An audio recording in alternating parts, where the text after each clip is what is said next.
네, 요즘에 TV를 켜면 사극 드라마가 참 많습니다. 대부분이 역사적 사실을 기반으로 하고 있다는 점을 공통점으로 갖고 있는데요. 물론 내용들이 모두 사실이 아닌 결과적으로는 허구인 게 많습니다. 소설책도 마찬가지죠. 이 공전의 히트를 기록했던 다빈치 코드가 대표적입니다. 자, 사실 같은 소설, 이른바 팩션을 만나보겠습니다. 북바이북의 김진아 대표입니다. 네, 안녕하십니까. 네, 안녕하세요. 네, 오늘 팩션 소설 2권을 소개해 주신다고 들었습니다. 네. 주말에 읽어보면 참 좋을 것 같은데, 솔직히 말해서 재밌습니까? 네, 기대하셔도 좋습니다. 아, 좋습니다. 말씀해 주시죠. 네. 네. 오늘은 역사적 사실과 고증을 바탕으로 하면서도 네. 거기에 작가들의 상상력이 가미된 두 책을 소개해드리려고 하는데요. 네. 사실 역사를 접할 때 늘 여러 가지 어려움이 좀 있습니다. 오래된 역사는 자료가 충분하지 않아서 사실에 네. 근접하기가 쉽지 않고요.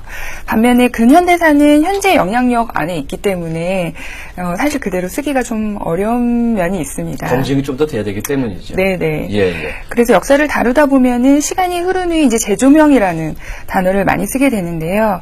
때로는 문학적 상상력을 동원해서 지금 이 시대를 살아가는 대중분들한테 판단을 맡기는 경우가 많겠습니다. 네, 네. 이번 그 두 책은 우리에게 잘 알려진 인물들이 잘 알려지지 않은 스토리를 품고 있었음을 드러내주는 책이고요. 예. 세계 역사에서 영향을 많이 미쳤다는 것을 두 작가님들이 공통적으로 피력하고 계십니다. 그래서 어떤 책인가요? 네, 김진명 작가의 예언하고요. 김진명 작가의 예언은 하과. 네, 이상훈 작가의 한복 입은 남자입니다. 이상훈 작가의 한복 입은 남자죠. 이 두 책이 역사적 사실을 기반으로 하고 있습니까? 네, 그렇습니다. 예.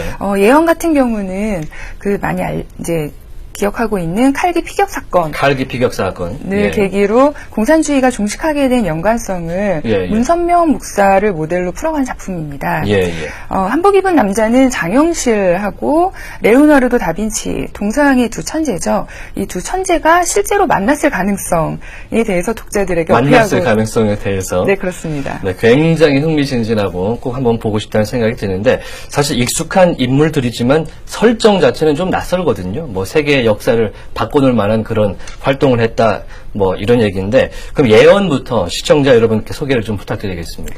네, 첫 번째 책 예언은 무궁화 꽃이 피었습니다. 고구려, 그리고 최근에 이슈가 되고 있는 사드까지 예. 한반도를 중심으로 한 국제 정세에 대해서 예리하게 글을 쓰고 계시는 김진명 작가님. 김진명 작가의 작품이죠. 네, 네. 최신작입니다. 최신작이고요. 네, 그래서 예언은 칼기 폭파로 동생을 잃은 남자 주인공이 소련에 복수하기 위한 과정에서 문이라는 남자를 만나고요.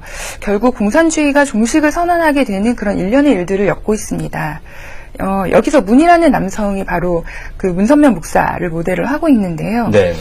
종교인으로서 대중에게는 알려져 있지 않은 문 목사의 실질적인 행보들이 김진명 작가의 고증 과정을 통해서 작품에 그대로 드러나 있습니다. 네. 고르바초프나 김일성을 직접 만났던 이야기라든지 공산주의가 가장 정점에 있을 때 공산주의 종언이 선언된 그 역사의 사건의 중심에 있었던 거죠. 사실 좀 잘 알려지지 않았던 내용들에 대해서 다루고 그렇습니다. 있군요. 예, 예. 책 서문에 보면 김진명 작가가 이렇게 좀 쓰고 계신데요. 네. 공산주의 붕괴를 취재하는 과정에서 놀랍게도 소수의 한국인들이 남미의 공산주의 창궐을 막고 베를린 장벽의 붕괴를 이끌어내기 위해 온 삶과 열정을 다했다는 사실을 알게 되었다라고 말씀하시면서 본인은 인텔리전스의 진화를 최고의 가치로 믿고 있는 사람인데 신의 섭리로 보는 이들의 행보를 보면서 지필 내내 고민하지 않을 수 없었다고 말씀하십니다.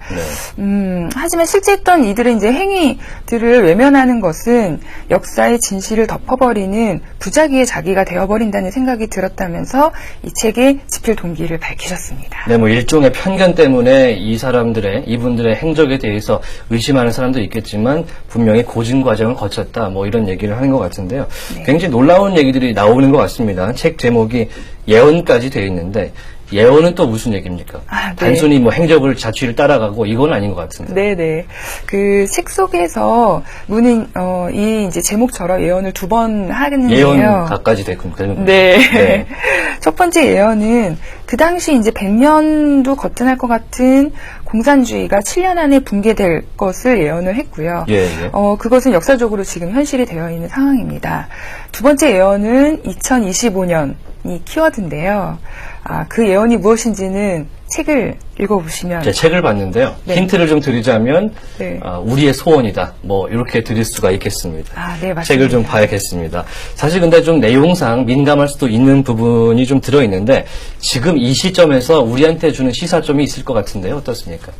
네, 맞습니다. 저 같은 이제 일반인들한테는 매일 쏟아지는 사건과 뉴스 속에서 가치 판단하기가 쉽지만은 않은 상황이고요. 네.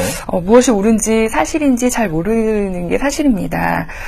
그래도 판단을 하고 뭔가를 선택해야 되는 게 이제 우리의 몫일 그렇죠. 몫일 예. 것이라서 이런 역사적 인물들이 했던 용감한 선택들을 보면서 내 삶을 고민해 보면 어떨까 싶었습니다.